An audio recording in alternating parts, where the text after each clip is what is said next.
இன்னைக்கு மீண்டும் ப்ரெஸ் மீட்டில் விஜயலட்சுமியை வந்து திமுக கூட்டிகிட்டு வந்திருக்காங்க என் மேலே வழக்கு கொடுக்கறதுக்கு அப்படின்னு சீமான் சொல்லியிருக்காரோ.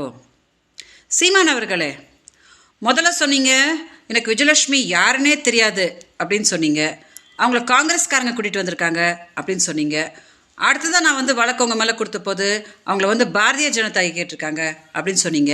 இப்போது மதுரசலம் வச்சு நீங்கள் வந்து 2023 ஒரு பேச்சுவார்த்தைக்கு எங்கிட்ட வந்தீங்க இல்லையா? அதில் வந்து நான் 50,000 ரூபாய் மாதம் கொடுத்துட்றேன், என்னை பற்றி எங்கேயும் பேசாத அப்படின்னு சொல்லிட்டு மாதம் 50,000 ரூபாய்லாம் போட்டிங்க. எங்கிட்ட வீடியோஸ் எல்லாம் வாங்கினீங்க. அப்புறம் மதுரசெல்வம் உங்கள் வீட்டுக்காரர்கிட்ட பேசுகிறதுக்கு யார்கிட்டக்கா கேட்கணும் அப்படின்ற வாக்குமூலம்லாம் கொடுத்தான். அப்புறம் உங்கள் பொண்ணான வாயிலேருந்து தானே பொண்டாட்டி பொண்டாட்டி பொண்டாட்டி பொண்டாட்டி அப்படின்னு நீங்கள் வீடியோலலாம் பண்ணிங்க. அந்த வீடியோஸ் எல்லாம் வந்து காவல்துறைக்கிட்ட கொடுத்து காவல்துறை எடுத்துகிட்டு போய் அதை அப்படியே நீதிமன்றத்தில் கொடுத்து அதையெல்லாம் பார்த்து தான் அவங்க விஜயலட்சுமி அவங்களோட முதல் மனைவியா அப்படின்னு கேட்டிருக்காங்க. இப்போது திமுக ஒன்றும் உங்களை வந்து போன வருஷம் விஜயலட்சுமிக்கு 50,000 ரூபாய் கொடுத்து இந்த மாதிரி கேவலப்புற்ற வேலைலாம் பண்ணு அப்படின்னு சொல்லலை. ஸோ ஏன் அவங்கள சும்மா வீணா வம்புக்கு இழுக்கிறீங்க?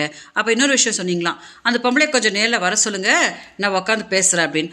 நான் காத்துட்ருக்க சீமானவர்களே, உங்களை நேரில் பார்த்து என்னைய பார்த்தா உனக்கு எப்படா தெரியுது அப்படின்னு கேட்கணுன்னு நான் காத்துட்டு தான் இருக்கேன். கொஞ்சம் காவல்துறைக்கிட்ட சொல்லுங்கள், உடனே அதுக்கு அரேஞ்ச் பண்ணிவிடுவாங்க. ஏமாத்தாதீங்க சீமானவர்களே, என்னோட பாவத்தை கட்டிக்காதீங்க.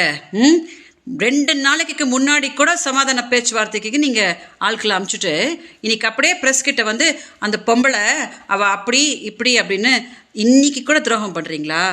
அதான் நான் சொல்லிகிட்டே இருக்கிறேனே, என்னோட பாவம் உங்களை சும்மாவே விடாது.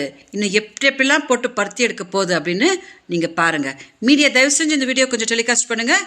சீமான் பார்க்கணும். வணக்கம்.